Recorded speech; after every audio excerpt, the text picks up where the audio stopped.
Hello बच्चों, कैसे हैं आप? उम्मीद करती हूँ आप बढ़िया और एकदम मज़े में होंगे। तो चलिए एक आनंदपूर्ण कहानी पढ़ते हैं जिसका नाम है छोटा जादूगर। बच्चों, अपने पाठ में आगे बढ़ने से पहले उसके बारे में संक्षिप्त जानकारी ले लेते हैं। बचपन सभी के लिए एक सुखद और आनंदपूर्ण होता है। ऐसे बहुत से बच्चे हैं जिन्हें अपना और अपने परिवार का पेट भरने के लिए कड़ी मेहनत करनी पड़ती है। ऐसे में वे समय से पहले ही बड़े हो जाते हैं। उनका भोलापन और बाल बुद्धि ना जाने कहाँ चली जाती है। इस पाठ में जिंदगी से जूझते ऐसे ही एक बच्चे की मार्मिक कथा है जो मन को छू देगी। मार्मिक का अर्थ होता है मन को छूने वाली। आइए अपने इस अध्याय को शुरू करें। कार्निवल के मैदान में बिजली जगमगा रही थी। कार्निवल यानी कि एक मेले का दृश्य के मैदान में बिजली जगमगा रही थी। हंसी और विनोद का कल निनाद गूंज रहा था। विनोद यानी कि हंसी का, कल निनाद यानी कि आवाजें, अर्थात हंसी ठाके की आवाजें गूंज रही थी। वहां मैं खड़ा था उस छोटे फुहारे के पास जहां एक लड़का चुपचाप शरबत पीने वालों को देख रहा था। उसके गले में फटे कुर्ते के ऊपर से एक मोटी सी सूत की रस्सी पड़ी थी और जेब में ताश के कुछ पत्ते थे। उसके मुंह पर गंभीर विषाद, विषाद यानी निराशा, गंभीर विषाद के साथ धैर्य की रेखा थी। मैं उसकी ओर ना जाने क्यों आकर्षित हुआ। उसके अभाव में संपूर्णता थी। मैंने पूछा, क्यों जी, तुमने इस कार्निवल में क्या देखा? मैंने सब देखा है। यहाँ चूड़ी फेंकते हैं, खिलौनों पर निशाना लगाते हैं, तीर से नंबर छेदते हैं। छेदते हैं यानी कि उसमें छेद करते हैं, उसे अपना बनाते हैं। मुझे तो खिलौनों पर निशाना लगाना अच्छा मालूम हुआ। जादूगर तो बिल्कुल निकम्मा है। निकम्मा यानी कि उसको कुछ नहीं आता। उससे अच्छा ताश का खेल तो मैं भी दिखा सकता हूँ, उसने विश्वास से कहा। उसकी वाणी में कहीं रुकावट न थी। मैंने पूछा, और उस पर्दे में क्या है? वहां तुम गए थे? नहीं, वहां मैं नहीं जा सका, टिकट लगता है।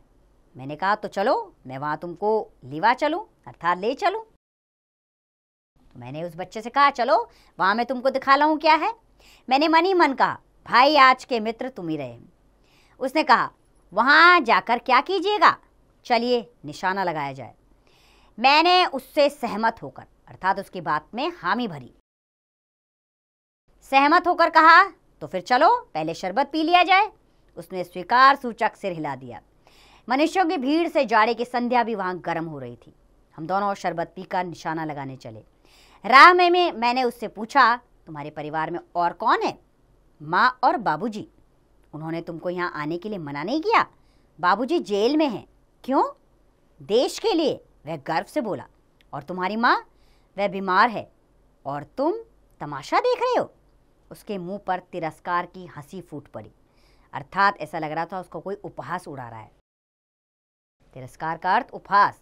उसने कहा, तमाशा देखने नहीं, दिखाने निकला हूं। कुछ पैसे ले जाऊंगा तो माँ को पथ्य दूंगा, अर्थात भोजन, रोगी का भोजन। मेरी माँ रोगी है तो उन्हें भोजन दूंगा।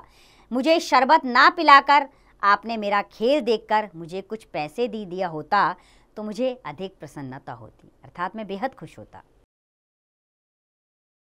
मैं आश्चर्य से उस 13-14 वर्ष के बच्चे को देखने लगा। आश्चर्य यानी कि हैरानी से, अर्थात मैं हैरान हो गया कि 13-14 साल का बच्चा इतनी गंभीर बात कह रहा है। हाँ, मैं सच कहता हूं, बाबूजी, माँ बीमार है इसलिए मैं नहीं गया। कहाँ? जेल में। जब कुछ लोग खेल तमाशा देखते ही हैं तो मैं क्यों ना दिखाकर माँ की दवा दारू और अपना पेट भरूं।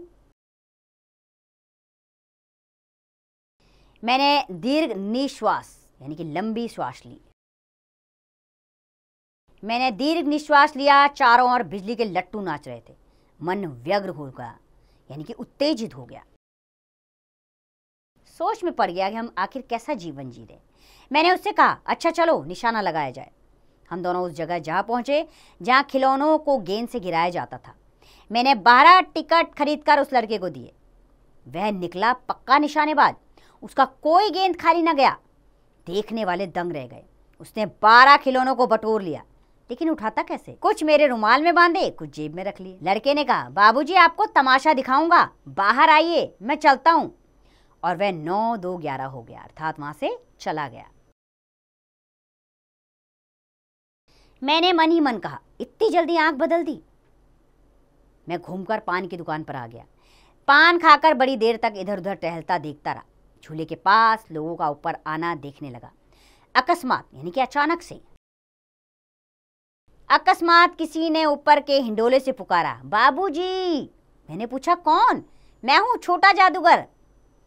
कलकत्ता यानी कोलकाता के सुर में बोटानिकल उद्यान, उद्यान यानी कि बाग में, बोटानिकल उद्यान में लाल कमलिनी से भरी हुई एक छोटी सी झील के किनारे घने वृक्षों की छाया में अपनी मंडली के साथ बैठा हुआ मैं जलपान कर रहा था, अर्थात कुछ खा पी रहा था।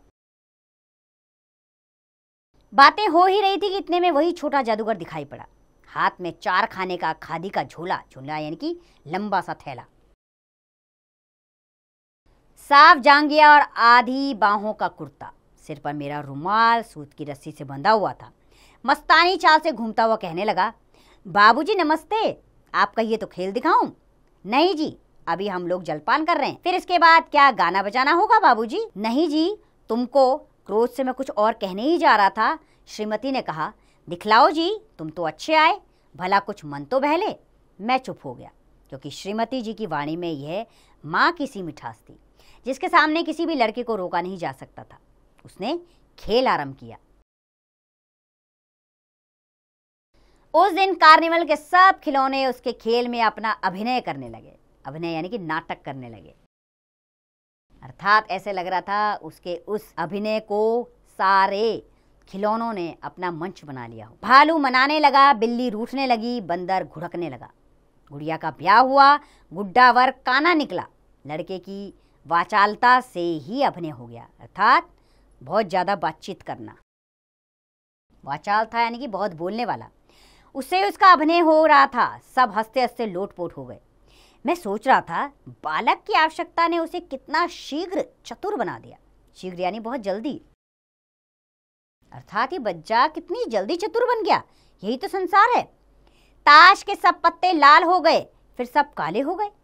गले की सूत की डोरी टुकड़े होकर जुड़ गई। लट्टू अपने से नाच रहे थे। मैंने कहा, अब हो चुका, अपना खेल बटोर लो। बटोर लो यानी कि इसको समेट लो, बंद कर लो। बटोर लो, हम लोग भी जाएंगे। श्रीमती जी ने धीरे से उसे 1 रुपया दिया। वह उछल उठा। मैंने कहा, लड़के, छोटा जादूगर कहिए, यही मेरा नाम है, इसी से मेरी जीविका है। मैं कुछ बोलना ही चाहता था कि श्रीमती ने कहा, अच्छा, तुम इन रुपयों का क्या करोगे? पहले भरपेट पकौड़ी खाऊंगा, फिर एक सूती कंबल लूंगा। मेरा क्रोध अब लौट आया। मैं अपने पर बहुत क्रोध हुआ, यानी कि गुस्सा हुआ। मैं क्रोध होकर सोचने लगा, ओह कितना स्वार्थी हूं मैं। स्वार्थी यानी कि अपने बारे में सोचने वाला। कितना स्वार्थी हूं मैं उसके रुपए पाने पर ईर्ष्या करने लगा था। वह नमस्कार करके चला गया। हम लोग लता कुंज देखने के लिए चले। उस छोटे से बनावटी जंगल में संध्या साए साए करने लगी थी। अस्त्यांचलगामी सूर्य की अंतिम किरणें वृक्षों की पत्तियों से विदाई ले रही थी। एक शांत वातावरण था। हम लोग धीरे धीरे मोटर से हावड़ा की ओर जा रहे थे। रह रहकर छोटा जादूगर स्मरण हो आया। स्मरण यानी कि याद हो आया, अर्थात अचानक से मुझे उसकी याद आ रही थी। सचमुच वह एक झोपड़ी के पास कंबल कंधे पर डाले खड़ा था। मैंने मोटर रोककर उससे पूछा, तुम यहाँ कहाँ? मेरी माँ यहीं है ना? अब उसे अस्पताल वालों ने निकाल दिया है। मैं उतर गया। उस झोपड़ी में देखा तो एक स्त्री चिथड़ों में लदी हुई कांप रही थी। चिथड़ों यानी कि फटे पुराने कपड़े। एक स्त्री थी वहां पर जिसके बदन पर ढंग के कपड़े भी ना थे। छोटे जादूगर ने कंबल ऊपर से डालकर उसके शरीर से सिमटते हुए कहा, माँ, मेरी आंखों से आंसू निकल पड़े। बड़े दिन की छुट्टी बीत चली थी। मुझे अपने ऑफिस में समय से पहुंचना था। कलकत्ता यानी कि कोलकाता से मन ऊब गया था। फिर भी चलते चलते एक बार उस उद्यान को देखने की इच्छा हुई। साथ ही साथ छोटा जादूगर भी दिखाई पड़ जाता तो और भी। उस दिन अकेले ही चल पड़ा। जल्द लौट जाना था। 10 बज चुके थे। मैंने देखा कि उस निर्मल धूप में सड़क के किनारे पर एक कपड़े पर छोटे जादूगर का रंगमंच सजा है, अर्थात एक रंगमंच सजा रखा उसने। मोटर रोककर उतर पड़ा। वहाँ बिल्ली लूट रही थी, भालू मनाने चला था, ब्याह की तैयारी थी। यह सब होते हुए भी जादूगर की वाणी में वह प्रसन्नता तरी नहीं थी, अर्थात वो प्रसन्न नजर नहीं आ रहा था। जब वह औरों को हंसाने की चेष्टा कर रहा था, चेष्टा यानी कि कोशिश, तब जैसे स्वयं कांप जाता था, मानो उसके रोए रो रहे थे। मैं आश्चर्य से देख रहा था। खेल हो जाने पर पैसा बटोरकर उसने भीड़ में मुझे देखा। वह जैसे क्षण भर के लिए स्फूर्तिमान हो गया, अर्थात चुस्ती से भर गया। स्फूर्तिमान का अर्थ होता है चुस्ती से भर जाना। मैंने उसकी पीठ थपथपाते हुए पूछा, आज तुम्हारा खेल जमा क्यों नहीं? माँ ने कहा है कि आज तुरंत चले आना, मेरी घड़ी समीप है। अविचल, अविचल यानी स्थिर होकर, अविचल भाव से उसने कहा, तब भी तुम खेल दिखाने चले आए? मैंने कुछ क्रोध से कहा। मनुष्य के सुख दुख का मान अपना ही साधन होता है, उसी के अनुपात से वह तुलना करता है, उसी के अनुपात से वह तुलना करता है। उसके मुंह पर वही परिचित तिरस्कार की रेखा फूट पड़ी। उसने कहा, क्यों ना आता? और कुछ अधिक कहने में जैसे वह अपमान का अनुभव कर रहा था। क्षण भर में मुझे अपनी भूल मालूम हो गई। उसके झूले को गाड़ी में फेंककर उसे भी बिठाते हुए मैंने ड्राइवर से कहा, जल्दी चलो। और सरपट गाड़ी दौड़ने लगी। ड्राइवर मेरे बताए हुए पथ पर चल पड़ा, पथ यानी कि रास्ते पर। कुछ ही मिनटों में झोपड़े के पास पहुंचा। जादूगर दौड़कर झोपड़े में माँ माँ पुकारते हुए घुसा। मैं भी पीछे था, किंतु स्त्री के मुंह से बे निकल कर रह गया। उसके दुर्बल, दुर्बल यानी कि कमजोर, उसके दुर्बल हाथ उठकर गिर गए। जादूगर उससे लिपटा रो रहा था। मैं स्तब्ध था, स्तब्ध यानी चकित, दंग था मैं। उस उज्जवल धूप में, उज्जवल यानी कि प्रकाशमान, उस उज्जवल धूप में समग्र, समग्र का अर्थ होता है बच्चों सारा, समग्र संसार जैसे जादू सा मेरे चारों ओर नृत्य करने लगा। नृत्य यानी कि नाचने लगा। तो बच्चों, एक मार्मिक कथा जो हमने अभी पढ़ी, एक बच्चे द्वारा जो एक छोटी सी उम्र में इतना बड़ा काम कर रहा था, अपनी माँ की देखभाल कर रहा था, उनको बीमारी से उबारने की कोशिश कर रहा था, लेकिन अंत समय में उसको अपनी माँ नहीं मिल पाई। ये भी एक दुखद अध्याय इस कहानी का, जो जयशंकर प्रसाद द्वारा लिखी गई थी। उम्मीद करती हूँ ये कहानी आपके भी मन को छू गई होगी। अब इसका अभ्यास कार्य आप स्वयं कीजिए।